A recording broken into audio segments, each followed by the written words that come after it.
किसान आंदोलन के बीच प्रधानमंत्री नरेंद्र मोदी वीडियो कॉन्फ्रेंसिंग के जरिए मध्य प्रदेश के किसानों को संबोधित करेंगे। इस कार्यक्रम का प्रसारण प्रदेश भर की 23,000 ग्राम पंचायतों में होगा। दरअसल आज सीएम शिवराज सिंह चौहान 35.5 लाख किसानों के खाते में 1600 करोड़ रुपए ट्रांसफर करेंगे, जिसका मुख्य आयोजन रायसेन में होगा, जहां सीएम शिवराज सिंह चौहान मौजूद रहेंगे। बीजेपी ने किसान महासम्मेलन कर किसानों को राहत राशि देने का ऐलान किया है, तो इस पर राजनीति भी शुरू हो गई है। नरेंद्र सलूजा ने कहा कि किसान सम्मेलन से काम नहीं बना तो बीजेपी ने महाकिसान सम्मेलन का सहारा लेने का काम किया। बीजेपी सरकार में जितनी घोषणाएं हुई, अगर उतना पैसा किसानों को मिलता तो आज किसान समृद्ध होता।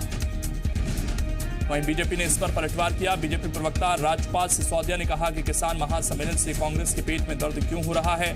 बीजेपी किसानों की पार्टी है, अभी तो कई सम्मेलन होंगे। कमलनाथ सरकार ने किसानों के साथ छलावा किया है।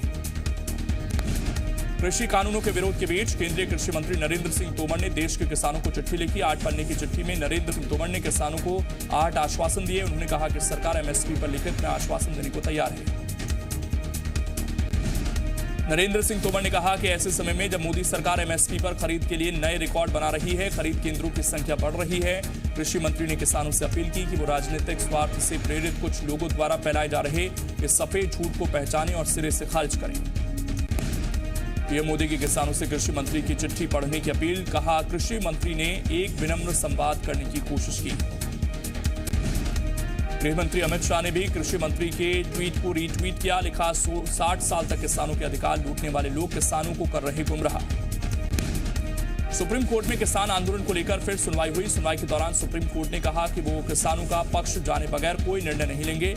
हालांकि सुनवाई के दौरान सुप्रीम कोर्ट ने कुछ सख्त टिप्पणियां की। सुप्रीम कोर्ट ने प्रदर्शन को किसानों का हक बताया। सुप्रीम कोर्ट ने कहा कि कोर्ट किसानों के राइट टू प्रोटेस्ट के अधिकार में दखल नहीं दे सकता, लेकिन किसान प्रदर्शन के दौरान ध्यान रखें कि आम नागरिकों के अधिकारों का उल्लंघन न हो। चीफ जस्टिस एसए बोबड़े ने कहा कि सिर्फ विरोध प्रदर्शन पर बैठने से हल नहीं निकलेगा, सरकार से बातचीत भी करनी चाहिए। नए कृषि कानून को लेकर दिल्ली विधानसभा में भारी हंगामा। मुख्यमंत्री अरविंद केजरीवाल समेत आम आदमी पार्टी के विधायकों ने फाड़ी कृषि कानून की कॉपी। हंगामे के बाद आज सुबह 11 बजे तक के लिए स्थगित की गई कार्यवाही।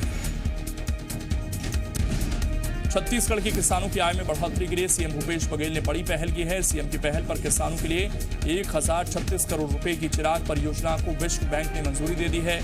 बस्तर संभाग के 7 जिलों के 13 विकासखंड और मुंगेली को इस परियोजना का फायदा मिलेगा।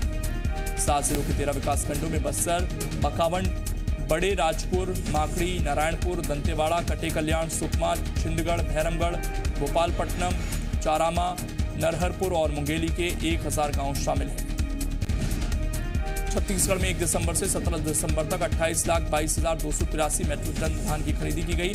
प्रदेश में अब तक 7,66,000 किसानों ने समर्थन मूल्य पर धान बेचा है। राज्य के मिलर्स को 7,14,846 मैट्रिक टन धान का डीओ जारी किया गया है।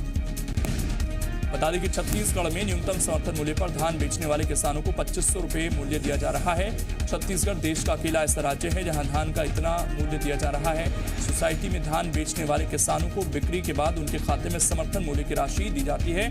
बाकी बची राशि राजीव गांधी किसान न्याय योजना के तहत दिए जाने का प्रावधान है। मुख्यमंत्री भूपेश बघेल आज बाबा गुरु घासीदास जयंती के अवसर पर मुंगेली, दुर्ग और रायपुर में आयोजित कार्यक्रमों में शामिल होंगे। निर्धारित कार्यक्रम के अनुसार मुख्यमंत्री मुंगेली के मोतिमपुर गांव में बाबा गुरु घासीदास जयंती के कार्यक्रम में शामिल होंगे। सीएम भिलाई के सेक्टर 6 स्थित सतनाम भवन और कुम्हारी बस्ती में गुरु घासीदास जयंती के कार्यक्रम में शामिल होंगे। इसके बाद सीएम बघेल राजधानी रायपुर के न्यू राजेंद्र नगर में गुरु घासीदास कॉलोनी पहुंचेंगे और वहां आयोजित गुरु घासीदास जयंती कार्यक्रम में शामिल होंगे। मध्य प्रदेश में आज से 10वीं और 12वीं की क्लासेस नियमित रूप से लगेंगी। कोरोना के कारण मार्च से स्कूल बंद हैं। अब बोर्ड परीक्षाओं को देखते हुए 10वीं और 12वीं के स्टूडेंट्स के लिए स्कूल नियमित रूप से खोले जा रहे हैं। आज सबसे पहले ऑनलाइन पेरेंट्स टीचर मीटिंग होगी, जिसमें स्कूलों का ऑनलाइन निरीक्षण करवाया जाएगा, जिससे पेरेंट्स आश्वस्त हो सकें। साथ ही स्टूडेंट्स को स्कूल आने के लिए अपने माता पिता को सहमति पत्र लाना होगा। सहमति पत्र दिखाने के बाद ही स्कूल में प्रवेश दिया जाएगा। क्लास में छात्र छात्राओं के सोशल डिस्टेंसिंग के साथ बैठने की व्यवस्था की गई है। एक कुर्सी के अंतर से छात्र छात्राएं क्लास में बैठेंगे। छात्र छात्राओं को स्कूल में अनिवार्य तौर पर मास्क पहनना होगा। रेत की ओवरलोडिंग को लेकर की जा रही कार्रवाई के विरोध में Bhopal sand truck owners association रात 12 बजे से हड़ताल पर। आज से भोपाल, विदिशा, सीहोर, होशंगाबाद में रेत की सप्लाई ठप हो जाएगी। एसोसिएशन का कहना है कि डंपरों की स्पष्ट नीति बनाने को लेकर मंत्री और अधिकारियों से मिल चुके हैं, लेकिन कोई समाधान नहीं हो रहा। एसोसिएशन का आरोप है कि पुलिस और प्रशासन निर्धारित वजन मापदंड को नहीं मानता। मध्य प्रदेश में पेट्रोल और डीजल के बाद अब बिजली भी महंगी हो गई है। बिजली उपभोक्ताओं को अब 2% ज्यादा बिजली बिल देना होगा। दरअसल बिजली कंपनियों ने बिजली दर बढ़ाने का प्रस्ताव दिया था, जिसे एमपी विद्युत नियामक आयोग ने मंजूर कर लिया। बता दें कि बिजली कंपनियों ने 5.73% की वृद्धि का प्रस्ताव दिया था, जबकि एमपी विद्युत नियामक आयोग ने बिजली दरों में 1.98% की वृद्धि का प्रस्ताव मंजूर किया। एमपी में बिजली दरें महंगी होने पर पूर्व सीएम कमलनाथ ने शिवराज सरकार को निशाने पर लिया। कमलनाथ ने ट्वीट कर बीजेपी सरकार पर हमला बोला। उन्होंने लिखा कि अब की बार महंगाई से राहत देने वाली सरकार का नारा देने वाली बीजेपी सरकार जनता को महंगाई की आग में लगातार झोंक रही है। कांग्रेस सरकार ने जनता को 100 रुपए में 100 यूनिट बिजली देकर राहत दी थी, लेकिन बीजेपी सरकार ने बिजली महंगी कर जनता के साथ धोखा किया। कांग्रेस 19 दिसंबर को प्रदेश में पेट्रोल डीजल मूल्य वृद्धि और किसान आंदोलन के समर्थन में विरोध दिवस मना रही है। इस विरोध दिवस में बिजली दरों में बढ़ोतरी का भी विरोध किया जाएगा। अशोकनगर में अधिकारियों के साथ हुई बैठक में सांसद केपी यादव का गुस्सा देखने को मिला। दरअसल केपी यादव कलेक्ट्रेट में सड़क सुरक्षा समिति की बैठक लेने पहुंचे थे, लेकिन बैठक में अधिकारी अधूरी जानकारी के साथ पहुंचे, जिसके बाद सांसद केपी यादव नाराज हो गए। दरअसल केपी यादव ने मीटिंग शुरू होने के बाद पिछली मीटिंग का पालन प्रतिवेदन मांगा। ऐसे में अधिकारी चुप्पी साध गए। जब परिवहन विभाग के बाबू ने कहा कि वो तो नहीं बना है, ये सुनकर सांसद केपी यादव भड़क गए। मंदसौर के बीच से गुजरने वाली महू नीमच रोड पर नया डिवाइडर बनाए जाने को लेकर नेताओं और अधिकारियों में नूरा कुश्ती जारी है। मामला इतना बढ़ गया कि नए डिवाइडर बनाने के लिए शुरू किया गया काम रोक दिया गया और पुराने डिवाइडर को दोबारा सही करने का प्रयास किया जा रहा है।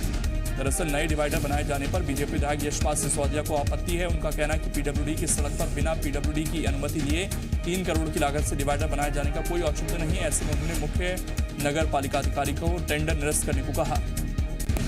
सरगुजा पहुंचे नेता प्रतिपक्ष धर्मलाल कौशिक राज्य सरकार पर जमकर बरसे। उन्होंने कांग्रेस सरकार के 2 साल पूरे होने पर सरकार की नाकामियां गिनाई। उन्होंने नेशनल क्राइम ब्यूरो की रिपोर्ट को आधार बनाते हुए कहा कि एक तरफ प्रदेश में क्राइम बढ़ रहा है, तो वहीं छत्तीसगढ़ सरकार छत्तीसगढ़ी अस्मिता की रक्षा की बात कर रही है।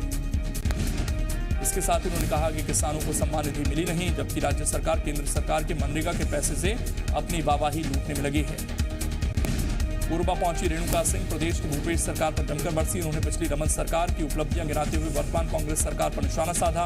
उन्होंने कहा कांग्रेस सरकार ने 2 साल में किसानों के साथ धोखा किया है और महिलाओं युवाओं को ठगने का काम किया। उन्होंने कहा कि कांग्रेस सरकार ने पिछली सरकार की योजनाओं को बंद कर केंद्र से मिलने वाला पैसा नरवा, गरुवा, घुरवा, बाड़ी योजना में लगाया। उन्होंने सरकार से सवाल किया कि पिछले 2 साल में कौन से नए उद्योग और नई भर्तियां की। सुकमा में सहायक आयुक्त कार्यालय में तैनात बाबू रिश्वत लेते हुए कैमरे में कैद और इसका वीडियो सोशल मीडिया पर वायरल। जिसके बाद कलेक्टर विनीत नंदनवार ने कर्मचारी को निलंबित कर दिया है। कलेक्टर ने बताया कि किसी भी हालत में इस तरह की घटना बर्दाश्त नहीं की जाएगी। दंतेवाड़ा बीजापुर के सीमावर्ती इलाके तिमेनार के जंगल में सुरक्षा बलों ने नक्सलियों के कैंप को ध्वस्त कर दिया। सुरक्षा बलों ने मौके पर भारी मात्रा में विस्फोटक पदार्थ और रोजाना इस्तेमाल की जाने वाली चीजें बरामद की। इसके साथ ही सुरक्षा बलों ने नक्सलियों के कैंप से इंफ्रारेड थर्मामीटर भी बरामद किया। सुरक्षा बलों ने जब कैंप की घेराबंदी की तो नक्सली कैंप छोड़कर जंगल में पहाड़ी का फायदा उठाकर भाग निकले। राजधानी भोपाल में अपराधी एक बार फिर सक्रिय हो रहे हैं। देर रात रातीबाड़ इलाके में एक ज्वेलरी दुकान में चोरी की नाकाम कोशिश की गई। चोरी की इस नाकाम कोशिश की पूरी घटना सीसीटीवी में कैद हो गई। हालांकि काफी देर मशक्कत करने के बाद जब कोई कामयाबी नहीं हुई तो मौके से वो फरार हो गए। पुलिस अब सीसीटीवी के आधार पर चोरों की तलाश में जुटी हुई है। रतलाम में 2 दिन पहले हुई एक हत्या का पुलिस ने खुलासा किया। दरअसल बीते सोमवार को पुलिस को एक दुर्घटना में एक युवक की मौत की सूचना मिली थी, जिसके बाद पुलिस ने शव को पोस्टमार्टम के लिए भेज दिया। पोस्टमार्टम में युवक की मौत की वजह गोली लगना बताया गया। साइबर सेल की मदद से की गई छानबीन में खुलासा हुआ युवक की हत्या उसकी पत्नी के प्रेमी ने सुपारी देकर करवाई थी। पुलिस ने मामले में 3 लोगों को गिरफ्तार कर लिया है। खंडवा में रेलवे पुलिस की कार्रवाई से परेशान होकर एक महिला ने जहर खाकर आत्महत्या करने की कोशिश की, जिसके बाद परिजनों ने उसे अस्पताल में भर्ती कराया, जहां वो खतरे से बाहर है। मामले में अब रेलवे पुलिस अपनी सफाई दे रही है। दरअसल खंडवा रेलवे पुलिस मोबाइल चोरी के एक आरोपी की तलाश कर रही थी। जब आरोपी नहीं मिला तो पुलिस ने उसकी बहन को ही उठा लिया। पुलिस ने उसे छोड़ा तो सामाजिक अपमान और शर्मिंदगी के चलते बहन ने जहर खाकर खुदकुशी करने की कोशिश की। भोपाल में 6 दुकानों के ताले तोड़कर चोरी की कोशिश करने का मामला आया सामने। घटना रातीवाड़ क्षेत्र की, जहां सराफा दुकान में शटर तोड़ते हुए चोर सीसीटीवी कैमरे में कैद। पुलिस सीसीटीवी फुटेज के आधार पर आरोपी की तलाश कर रही है। भिलाई में एक बड़ा हादसा टल गया। आधी रात को लोहे के एंगल से भरा ट्रेलर 2 मकानों की दीवार तोड़ते हुए घर में घुसा। जिस मकान में ट्रेलर घुसा उसमें बच्चों समेत परिवार के 8 लोग सो रहे थे। गनीमत रही कि परिवार के सभी सदस्य दूसरे कमरे में सो रहे थे। हालांकि इस हादसे में चालक बुरी तरह से घायल हो गया। वहीं दोनों मकानों को भी भारी नुकसान पहुंचा है। बताया जा रहा है कि चालक नशे में था। पूरी घटना न्यू खुर्सीपार ट्रांसपोर्ट नगर रोड की है। सिवनी में पुलिस का अनोखा अंदाज सामने आया, जहां थाना प्रभारी महादेव नागोतिया ग्रामीणों को गाना गाकर और हारमोनियम बजाकर शराब से दूर रहने की सलाह दे रहे हैं। दरअसल पुलिस अधीक्षक के निर्देशन में हतनापुर गांव में नशा मुक्ति शिविर का आयोजन किया गया था, जिसमें थाना प्रभारी ने गाना गाकर और हारमोनियम बजाकर लोगों से नशे से दूर रहने की अपील की, जिसके बाद बड़ी संख्या में ग्रामीणों ने नशा छोड़ने और गांव को नशा मुक्त बनाने की शपथ ली। पश्चिम बंगाल सरकार के खिलाफ बीजेपी नेता कैलाश विजयवर्गीय समेत 4 नेताओं की याचिका पर सुप्रीम कोर्ट में सुनवाई आज। याचिका में लगाया गया राज्य में बीजेपी नेताओं पर फर्जी मुकदमे दर्ज कराने का आरोप। आज देर रात अमित शाह पहुंचेंगे पश्चिम बंगाल। शाह के बंगाल दौरे के पहले सीआरपीएफ ने पुलिस प्रमुख को चिट्ठी लिखकर मांगा सहयोग। बीजेपी अध्यक्ष जेपी नड्डा के दौरे के दौरान हुई वारदात का भी किया जिक्र। सूत्रों के मुताबिक चिट्ठी में नड्डा के दौरे के दौरान पर्याप्त पुलिस बल की कमी का दिया गया हवाला। कांग्रेस सांसद राहुल गांधी ने लोकसभा स्पीकर ओम बिरला को लिखी चिट्ठी। रक्षा मामलों की संसदीय समिति में बोलने की इजाजत नहीं मिलने का लगाया आरोप। समिति से वॉकआउट पर प्रकाश जावड़ेकर का निशाना, कहा संवैधानिक संस्थाओं का सम्मान नहीं करते राहुल। कांग्रेस के नाराज नेताओं से मिलेंगी सोनिया गांधी। 19 से 23 दिसंबर तक अलग अलग नेताओं से हो सकती है मुलाकात। आजम खान और परिवार समेत 36 लाइसेंसी धारकों को योगी सरकार का नोटिस। पूर्व मंत्री नावेद मियां और पूर्व विधायक यूसुफ अली को भी लाइसेंस सरेंडर का आदेश। योगी सरकार ने आर्म्स एक्ट में किया है बदलाव। सैन्य क्षेत्र में आत्मनिर्भर भारत अभियान पर सरकार का बड़ा फैसला। घरेलू उद्योगों से सेना के लिए खरीदे जाएंगे 27,000 करोड़ के साजो सामान। गुरुवार देर रात 11:46 पर 4.2 तीव्रता के भूकंप से कांपा दिल्ली एनसीआर। राजस्थान के अलवर में जमीन से लगभग 5 किलोमीटर की गहराई में था भूकंप का केंद्र। अब तक जान माल के नुकसान की खबर नहीं। दिल्ली एनसीआर समेत उत्तर भारत पर जारी सर्दी का सितम। गुरुवार रात दिल्ली में न्यूनतम तापमान पहुंचा 3 डिग्री सेल्सियस।